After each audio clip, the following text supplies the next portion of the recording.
வெளிப்படுத்துதல் 7 1 முதல் 3 வரை. அந்த தருணத்துல பரலோகமே ஒரு நிமிஷம் அமைதியா நின்னுது.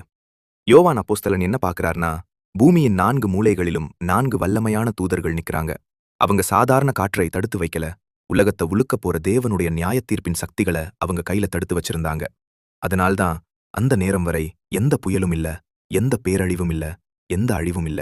அப்போ திடீர்னு என்ன நடக்குதுன்னா, கிழக்கிலிருந்து இன்னொரு தூதன் வரான். அவன் கையில என்ன இருக்கு தெரியுமா? ஜீவனுள்ள தேவனுடைய முத்திரை. அவன் அந்த 4 தூதர்களை பார்த்து உயர்ந்த சத்தத்துல சொல்றான், நாங்க தேவனுடைய ஊழியக்காரர்களின் நெற்றிகளில் முத்திரை போட்டு முடிக்கிற வரைக்கும் பூமியையும் கடலையும் மரங்களையும் எதுவும் சேதப்படுத்தாதீங்க. இதுல முக்கியமானது என்னன்னா, இந்த முத்திரை ஒரு சிம்பிள் அடையாளம் கிடையாது. இது ஆவிக்குரிய பாதுகாப்பு. தேவன் நியாயத்தீர்ப்ப உலகத்துக்கு அனுப்புறதுக்கு முன்னாடியே தன் பிள்ளைகளை தனியா அடையாளப்படுத்துறார். அந்த முத்திரை சொல்ற செய்தி என்ன? இவன் என்னுடையவன், இவன் என் பாதுகாப்புக்குள் இருக்கிறவன், இவனை நான் மறக்கல. உலகம் குழப்ப